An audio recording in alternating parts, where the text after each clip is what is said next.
Hello and welcome to episode 300 of the 21st Century Work-Life podcast. Really, you don't know how excited I am about this. I have been preparing this episode, which is now made up of 3 parts, and I've been working on it for about 3 weeks. If you're a new listener, welcome. You're entering the 21st Century Work-Life podcast, where we talk about leading remote teams, online collaboration, and working in distributed organizations. And my name is Pilar Orti. I'm the director of Virtual Not Distant, the company behind this show. And you can find out everything about us on virtualnotdistant.com. And by the way, just reflecting on these 300 episodes, it's funny how many listeners refer to this show as the Virtual Not Distant show rather than 21st Century Work Life. And I did think at some point of changing the name because I thought if it's sticking, it's probably a better name. But guess what? A title starting with 21 in numbers gets you higher up the podcast directories than a title starting with virtual. So I've left it the same, but you can call it whatever you want. It's great that you are here. Now, regarding this 3-part episode, even if you're a new listener, I think you will find a lot of value in it. If you have been thinking about the last 3 years, how things have changed and what is going to stay, if you're curious as to what people think the future has around the corner, how seasoned remote workers have changed their own personal ways of working, and even how people who are new to remote work have changed theirs. So do stick around.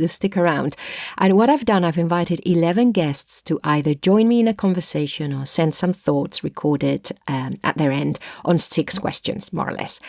And of course, when I realized what I'd done, I saw I had invited so many people who had so much interesting stuff to say that I thought, well, the only way of getting it out as a celebration will be a 3-part. And part 1 is, which is this episode today, is all about how they view the world of remote work in general and what they see is going to change and continue in the future. Part 2 gets a little bit more personal, and we look at how they have changed themselves, their way of working, and also how they view work and its relationship to the rest of life. And interesting that it's changed for most of us. And also, we also hypothesize during this second part on how other people are seeing this. And then the 3rd part, which will probably be the shortest, is all about this podcast. And in it, I asked the guests what they would like to see covered in the future and anything else they wanted to say to listeners. So that 3rd part is more personal. And I think if you're a long-time listener, you probably will really enjoy it. And if you're a new listener, well, hopefully it will mean that you stick around. So you're welcome to listen to as many or a few of these episodes as you want. And also, I'm going to make the promise then that I will release the conversations in their full versions as a separate show. So these will be 15 to 23-minute pieces with just the one person, the one guest, where sometimes we go into some depth of what they're saying, or I know they're working on something interesting, so I brought that up, or we just go a little bit off script. So some of that wasn't really relevant to today, so I want you to be able to listen to this. What I'll do, I'll drop an episode here to let you know that that's out, because it's going to be a completely different show. So let me tell you a little bit about the guests. You will have heard most of them at some point on the show before. They are a mixture of employees in organizations, consultants, trainers, facilitators. We have one psychologist. And I also have some audio from Ross Winter, who is our podcast polisher, who masters these shows. Although I have to say that I have not, I asked him not to work on these 3 because, well, today is the day before release date and I'm still recording, so I didn't want to give him that great work experience of working on that. The reason I asked them these guests is because when I thought of the last 100 episodes, they're the people I thought had been around most in the podcast in some shape or form. And also I've been having loads of conversations with them around this stuff. So I thought, okay, let's bring them in. So really for me, it's been like walking into a party and having lots of one-to-one conversations. I've loved it. Something to bear in mind, of course, is that this is a little bit of, I think this is a version of proximity bias, which is this thing that is really front of mind for a lot of people when working in a hybrid environment, because we're thinking we don't want to always have people at the front of our minds who are in the same physical location. So for me, it's been a bit about reaching out for the people that I've had more availability to for whatever.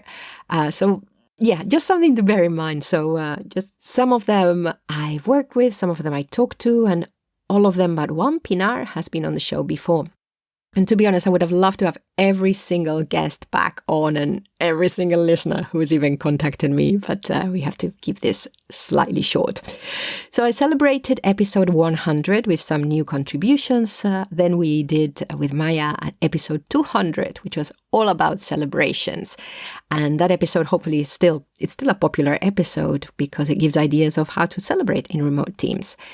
For episode 300, I thought that the context was so unique because we've had the pandemic and lots has happened. We're going to look at this from the view of the eyes of the remote worker, especially from those of us who've been looking at this for a while now.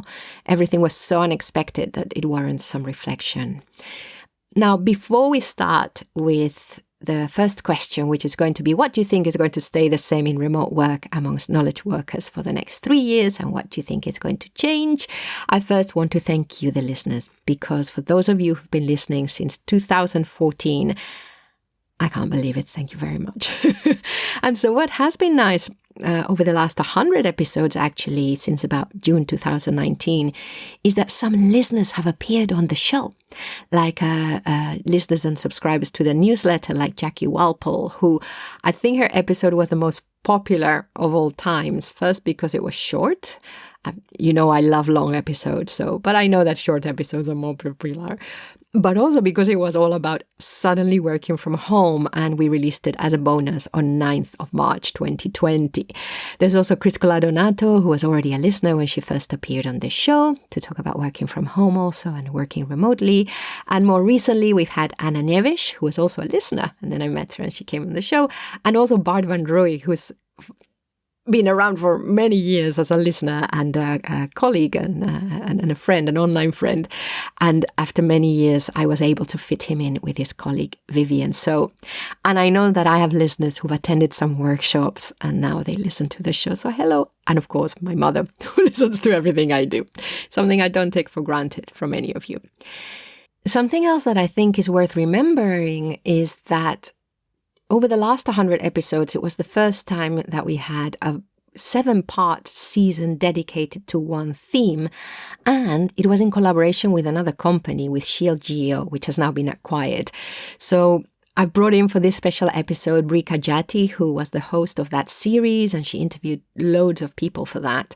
And those episodes are a great resource now, and haven't they come in handy? And then Tim Burgess, who was the one who came up with the idea and supported it, he's also on the show.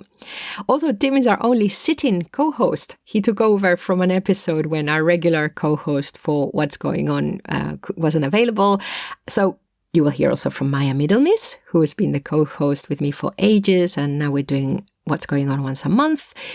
And also, I know it's going on a bit, but I think all of this is important for the context of what's been going on, and also the show itself. Also, big congratulations to Lisette Sutherland, who was co-host for the first 100 episodes every other week.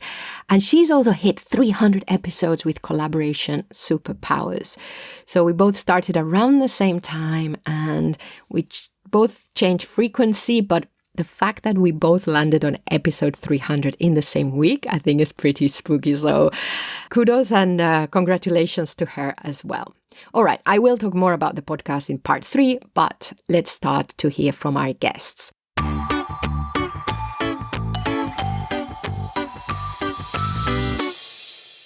What do you think is going to stay the same in remote work for most knowledge workers for the next 3 years? And what do you think is going to change from the present onwards? We'll begin with Bree Cagiatti, who's been writing about remote work for the last 3 years. and who, as I mentioned, interviewed a decent number of people for connection and disconnection in remote teams. After Bree, who will give us the context, we'll hear from Simon Wilson, who is a facilitator, then from Theresa Sigilito Hollema, who's the author of Virtual Teams Across Cultures, and Maya will wrap us up. Maya Middelmiss, who is co-host here, but also the founder of Healthy Happy Homeworking. We were all sort of thrust into remote work, obviously almost kicking and screaming, not on our own volition for a lot of us.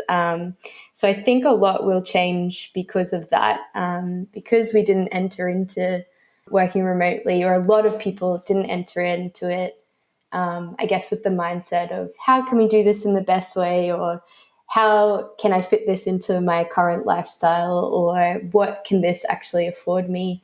It was sort of in response to, obviously, the pandemic. It was in response to this external event. So I think that's going to have a big impact. I think a lot of the benefits that we experienced we're going to take with us, but I think a lot of people also experience a lot of trauma around this experience as well. So I think that's going to play, I guess, a long-term effect on how we view remote work, how we view working from home and things like that as well. So I think that the genie is out of the bottle with remote working because of the pandemic. Organizations which believed that it was really important to have people meeting and working on site in the same place have discovered that you can live without that. But I also think there's a real polarization. So some organizations have taken the opportunity of the pandemic to go, wow, we can do things differently. And some of the organizations I work with are dashing back to face-to-face and almost trying to put it behind them, but that won't work. So I think for me, what's going to continue coming out of this as we go forward is the desire for flexibility. I think people really like that. They like the ability to be more connected with their things outside of work as well, to be able to maneuver and manage and with their agendas. So the ability to work when they are available and also participate in non-work things when they want to and combine that together in a healthy way, I don't think that's going to go away. The things that won't go back to how they were pre-pandemic are what people have learned about themselves and what they want, how they prefer to work, where they want to be doing that work. You know, whatever their employers say, whatever the market says, you can't change those changes within individuals. So if people have discovered that they prefer to work from home, or they hate working from home, or they love being around their family, or they hate working around their family, they really miss the office or they don't, all of those feelings are going to stay. And I think that whilst we can expect the situation to remain dynamic, I think people's self-awareness and their self-knowledge is something that will stay the same. And hopefully they'll find a suitable context in which to apply that self-awareness and knowledge and make the life and work style and lifestyle that they want for themselves. So the future is looking good, or is it? Let's hear another view of the situation. We'll start with Anish Hindocha, who is a change consultant specializing in team and organizational culture transformation. Maya will add her perspective. Then we'll hear from Eva Rimbau-Gilabert, who is a human resources professor in the Open University of Catalonia, and she's been advocating and studying remote work for a while. Eva will be followed by Mark Kilby, who is the co-author of From Chaos to Successful Distributed Teams. Then Simon will wrap up. Brace yourselves. When I first looked at that question, what will stay the same 3 years out from now for remote workers? I think the instinctive answer is to talk about how remote working will be widely accepted and we won't return back to where we were. I think that's the instinctive answer. I think the devil's advocate answer, or maybe the more realistic answer, is that future of work is going to take years to play out. I think it's a long road. And what I think stays the same is actually resistance. Still to remote working. Not necessarily to the same degree as there was back in pre-pandemic times, where you would need to, cap in hand, request a day to work from home from your manager. I think we've turned a corner there, but I don't think we fully turned the corner where remote working is fully accepted, fully embraced by all organizations everywhere. There are definitely pockets of resistance still, and I don't see those going away in 3 years' time. You've only got to look at the behavior of certain senior politicians in the government today, showing signs of being, really quite passive aggressive towards remote working, to know that there are institutions, both in the public and private sector, who are not going to necessarily accommodate remote working in the way that it might be reported today. So, yeah, that's what I think will stay the same. I think there will still be resistance. Can't expect in 3 years' time that we'll have shaken everything up to the point where nobody even blinks an eye to people working remotely.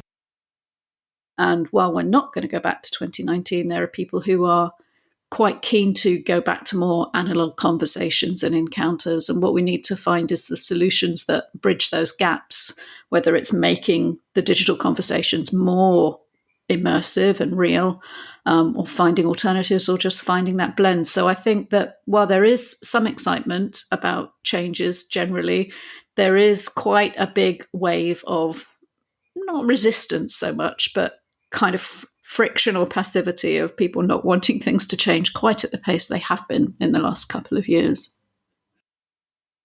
I think, and I talk mainly from a Spanish point of view, that unfortunately there's going to be reluctance to widely adopt remote work or telework in Spain.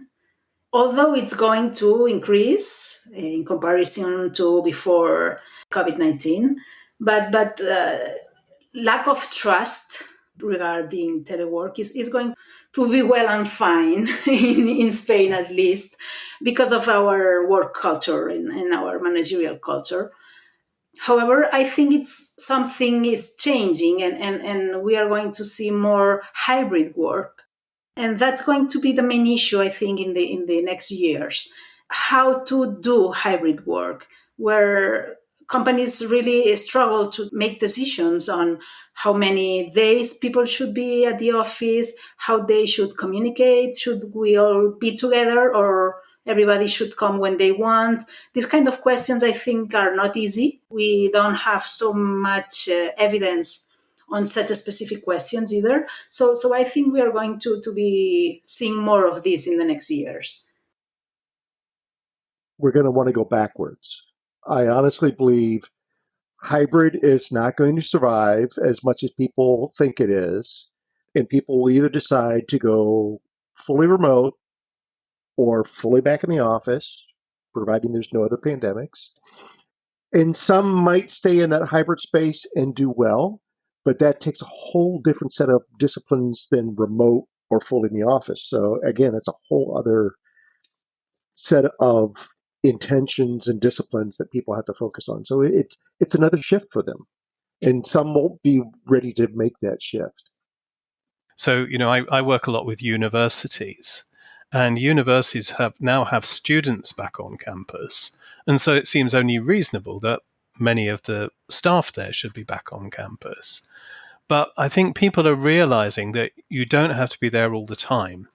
And so that hybrid mix of being present on site where you need to, when you need to be, but then taking the time to sort out your work-life balance and do much more virtually is possible. And then at the same time, I'm also working with organizations who are getting rid of their offices, who've decided that actually they don't need an office anymore, that home-based working is, the way to go. That doesn't mean that you never meet face-to-face, but it's a complete shift in working arrangements. Well, if I may say so myself, I think this collection of views reflects all the different perspectives out there. I'm sure there's more, so would love to hear from you, Pilar at virtualnotdistant.com. But I think that we can all see how complex this whole are we doing remote work and how conversation has really widened and it's become even more complex than before. While all of these conversations and the conversations that our guests are bringing up about how this is going to work out, all of this is just background noise for some employees as well, because while all of this is going on, at the same time, they still have to maintain some kind of business as normal. And the same goes for business leaders as well. This is not something that's happening and everything else is being paused. So what kind of skills, behaviors, mindsets might serve us in the future?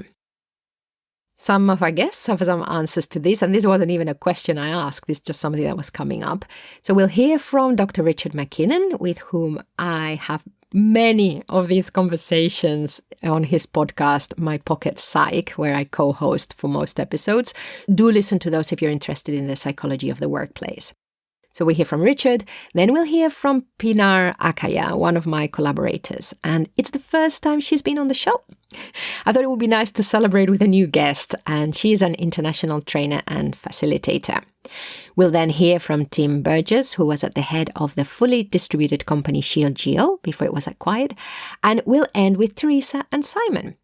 So to kick us off, let's get Richard's answer to my question, which was still what he thought was going to change and stay the same over the next 3 years. So I don't like making predictions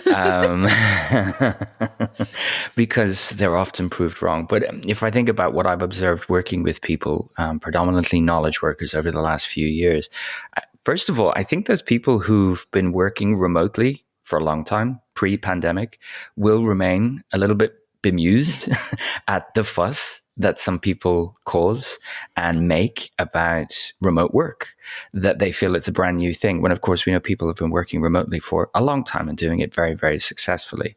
And what I would like is for more of that sharing of the how-to and the insight into how to be a remote knowledge worker and make a success of it for all parties.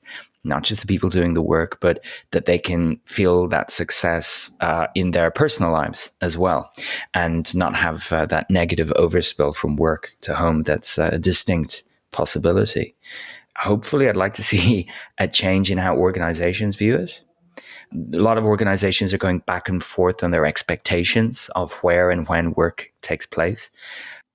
I think it'll ultimately settle down, and hopefully they'll focus on what is capable or appropriate for roles and parts of the organization, rather than making it a benefit or a reward. It's actually something that can benefit both parties. So I would really hope that more organizations see the possibilities and do it well. So we're looking also as an integration of remote work as part of work, rather than, like you say, this thing.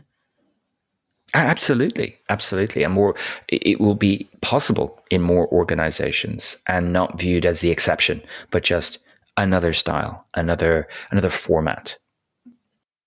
I think there'll continue to be a struggle around some of those same core themes: collaboration, overload and burnout, and especially I think around communication. I think some of it has been about adopting and adapting to remote work. But I think also some of these are just fundamentally challenging parts of working, of being in an organization, how communication tools are used, how they're used well, and how we join together in the ways that we do. I think this new era of remote and quite a lot of hybrid is going to bring novel challenges, and it'll be a long process to sort of adapt to it, I think. And what do you think might help? Time, obviously, is one thing. The thing that I keep coming back to, I think you see this as well, it is intentionality. And the two go hand in hand, that time and intentionality. I feel like the way that we are used to working is quite rushed. We bring in solutions that we think are going to help us now. We don't have time to think about stuff. We generate organic ways of working together, whether remote or in person. And sometimes we just let them take over because it suits us at that moment. But we don't stop to think if it might help in the future. But for that, we need time for all of this. One thing I very often repeat is that, before the pandemic and before all these periods, we were just thinking or talking a lot about the digital transformation, digital skills, digitalization, whatever, but no one had actually seen that whether we had those skills or not. So I think now we see whether we have what, or now I think we also develop some of them.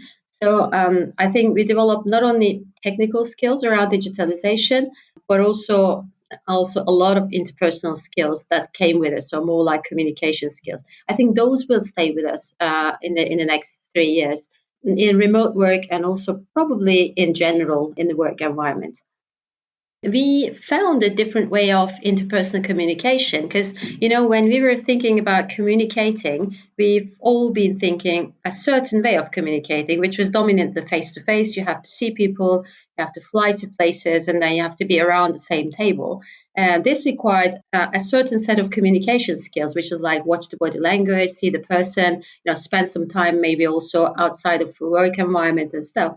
And now, as we were limited to the screens and all those magical squares, I think we sort of shifted our way of communication towards other things. I think we all saw that that's more challenging in a way. And then after this period, I think we started to pay attention to other things, such as the tone of voice, maybe, or whether the person is looking into the camera or not. We started to catch different signals around it. So this required a different set of interpersonal communication skills. And now I think we're practicing it a lot more comfortably than maybe 2 years ago. The pandemic has, let's say, forced or encouraged some previous micromanagers to develop a more facilitative, coaching, let's call it a more evolved method of leadership. Instead of thinking themselves as the center of the web, which they liked the busyness, they liked being able to be involved in everything. Now they are being much more of a coaching, setting deliverables, and then supporting, much more of a servant leadership. And I think that's a great development if they can hold on to that as well. So I was very pleased and really happy for the business world that I noticed that quite a few managers really rose to the challenge and developed themselves during the pandemic. Because let's face it, they almost had no choice. To be a micromanager remotely is really hard. It's tiring. It's almost impossible to do. So they thought, hey, how can I make this work? And they developed themselves. And I hope that continues.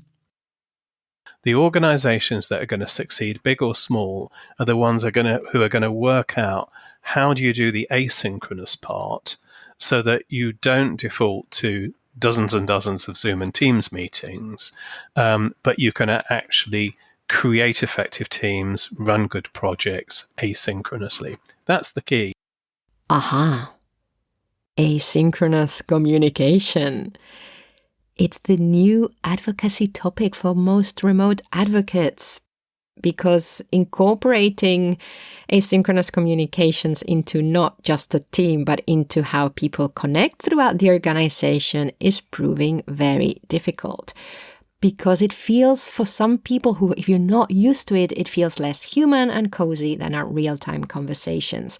So we used to say, remote work, and I was saying, please do async.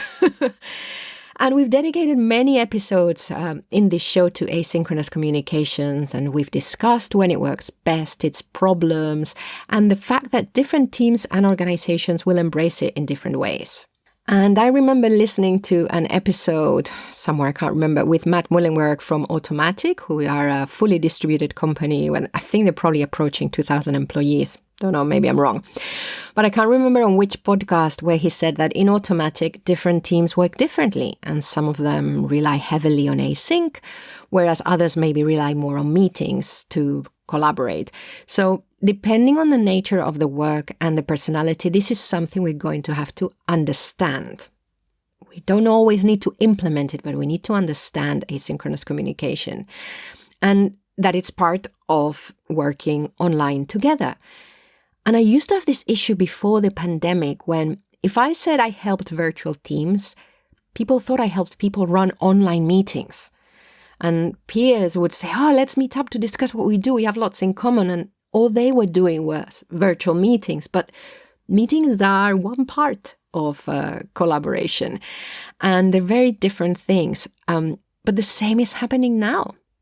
After I hear people say that they need help with hybrid work, what they're asking for help a lot of the time is with their meetings. No. Meetings are one more collaboration tool in the same way as the office is one more collaboration tool, and different types of collaboration need different types of setups. It's absolutely fine to end up having to be in the same physical space in meetings all day if that's the best way of getting the work done. But not because we haven't taken the time to figure out that that's the best way. Which leads me to time. I really wish we could slow down. It would help everyone a lot, especially in this transition. But it's become very difficult to say, you know what, let's slow down, let's work out how we can slow down so that we have time to work all of this out. I know it's difficult, so I'll stop my rant now. Let's go back to asynchronous communication and remote work in general.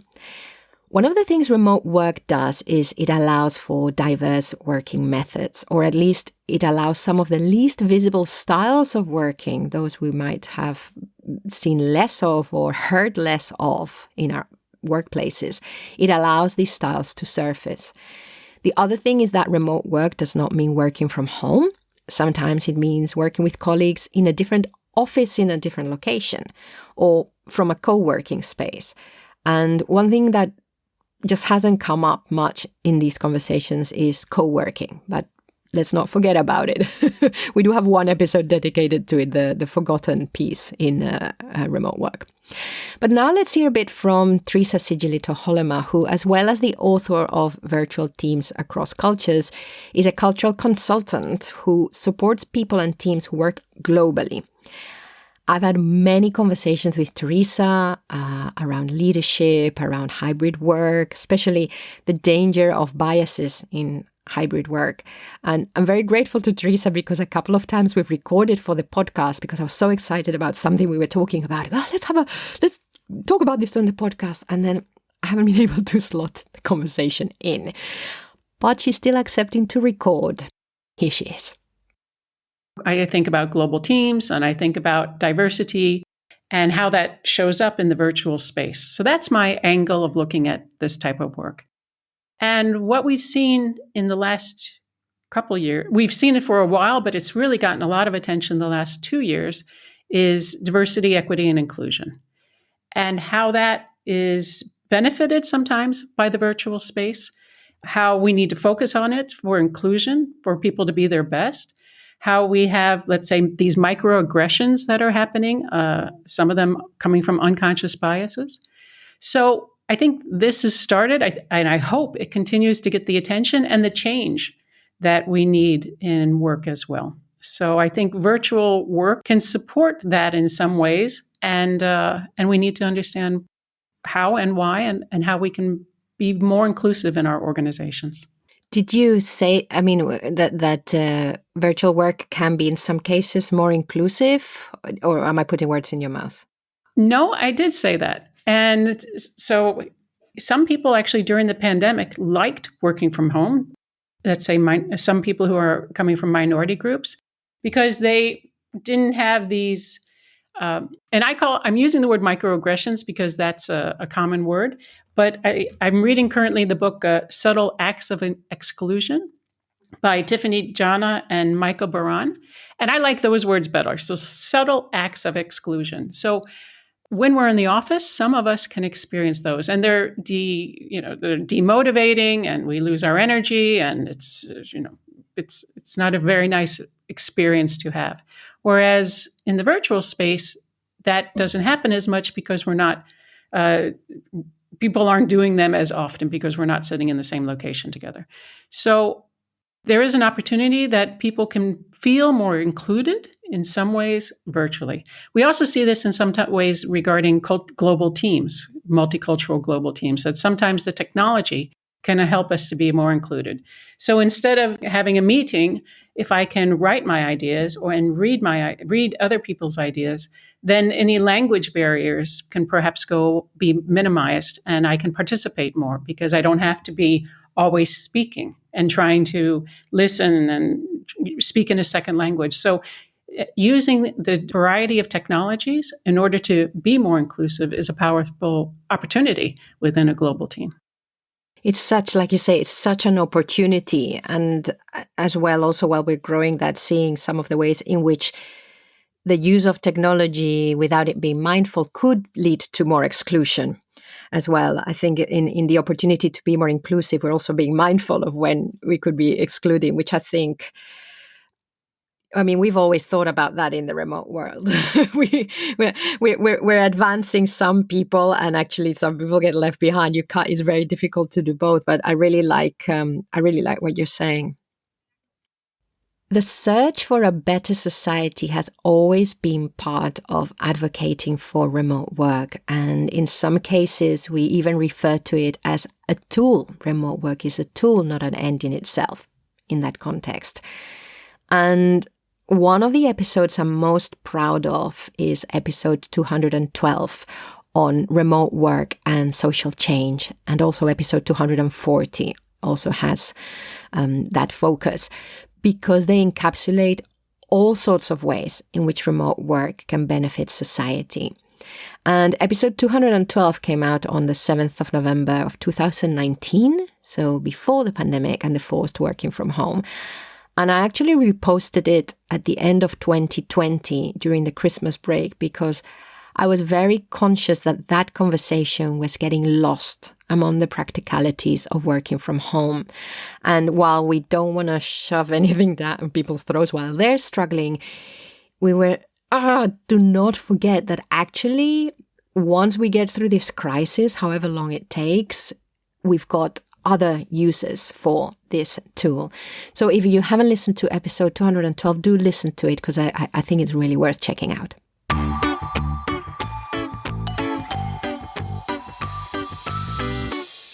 Right, let's start to look into the future then. What are some of the things we can expect to see coming up in conversation?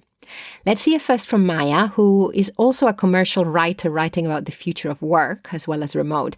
So she's got quite a good view of what is front of mind trend-wise. Then we'll hear from Ross Winter, who masters this show and adds the music and puts the bits together. And he's also a freelance podcast engineer. And then we'll hear again from Pinar, Theresa and Simon, and I will wrap up the conversation. The first big switch was the working from home piece, which was it was something I was always interested in because of my lived experience of having done it for 2 decades at that point. But when suddenly the whole world was trying to do it 2 years ago, that became a major content theme for me.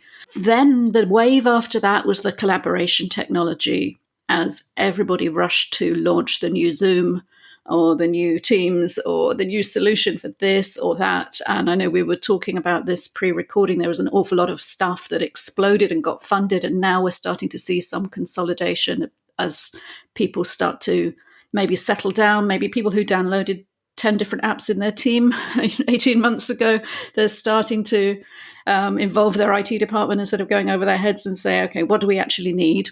How can we reduce our monthly SaaS spend and actually focus on what we're going to use going forward? So it's really interesting to see the shifts in that collaboration technology piece.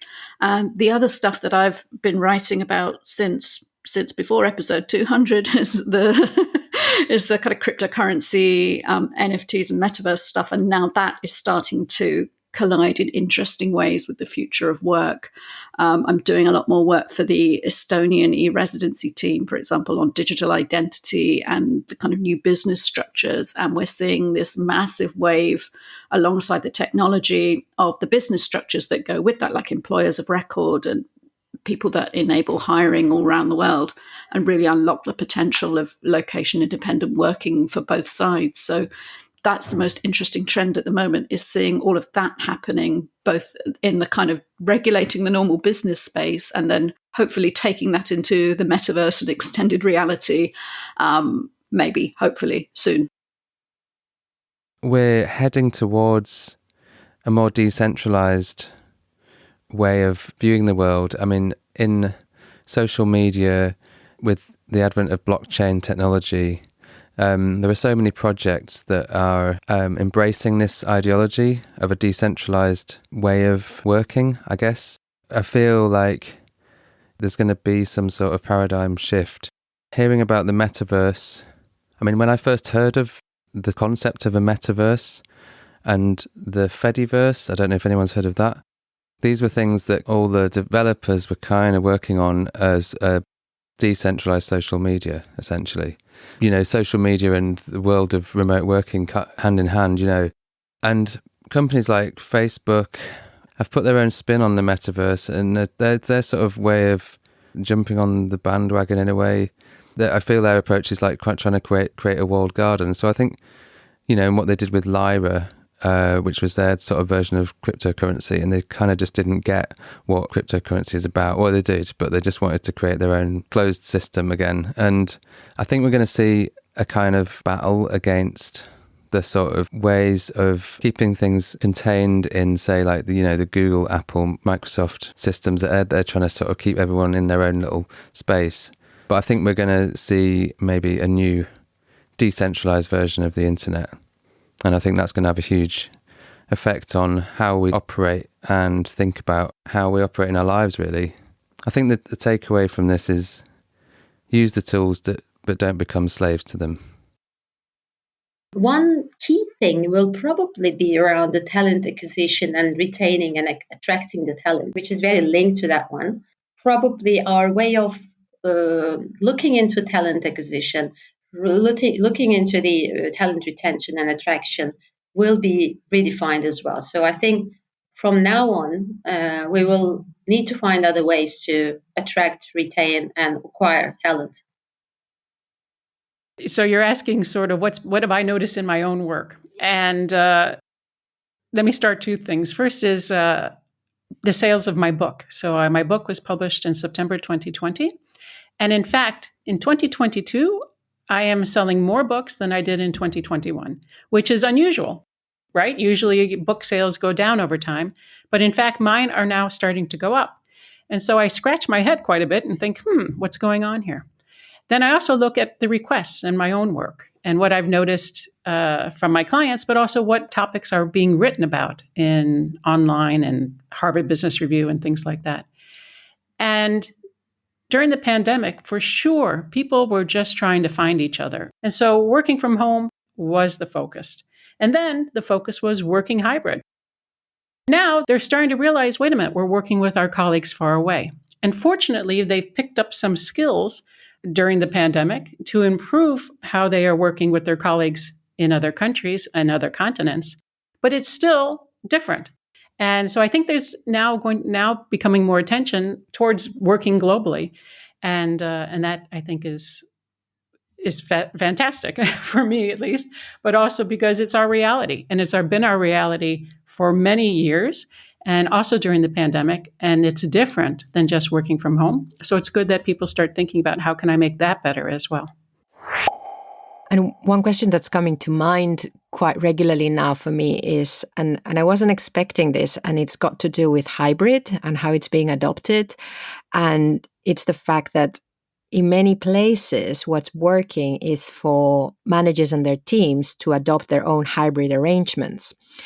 So I'm seeing like probably quite strong identity in teams, but I'm really curious as to what's going to happen to the culture of an organization when suddenly managers and teams have a little bit more autonomy to decide how they work.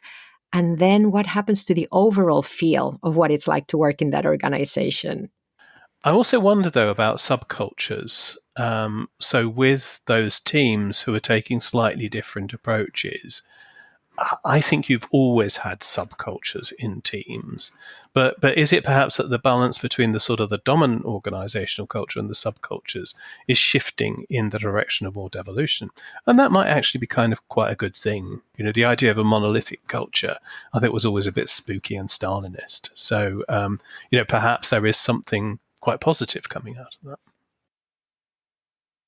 So this is the end of part 1 of episode 300. In the next episode, we'll go into how the guests themselves have changed the way in which they work over the last 3 years and how their view of how work as part of life has changed or not. And we'll also hear what they've seen around them. And what's nice about having a network of trainers and consultants and facilitators to draw from, who are mainly freelancer or business owners, is that because they're in touch with many different kinds of people and organizations, they get a sense of what's going on. I was also fascinated by how their own ways of working and their views of work and life have changed. Because even though a lot of them were already working online and were experienced remote workers, what they had to do during the pandemic was very different. They also needed adapting. Because remember that what some people were forced to experience during lockdowns and restrictions was not remote work. It was remote work, mainly working from home during a pandemic. So with that, just I want to tell you all the ways in which you can get in touch. virtualnotdistant.com. You can sign up for the monthly newsletter with recommendations for listening and reading. You can email me directly, pilar@virtualnotdistant.com. Make sure you subscribe to the show so that you don't miss any more episodes. We're on LinkedIn and on Twitter. I'm @Pilar Orti. I hope you will hang around for the second part of this episode 300.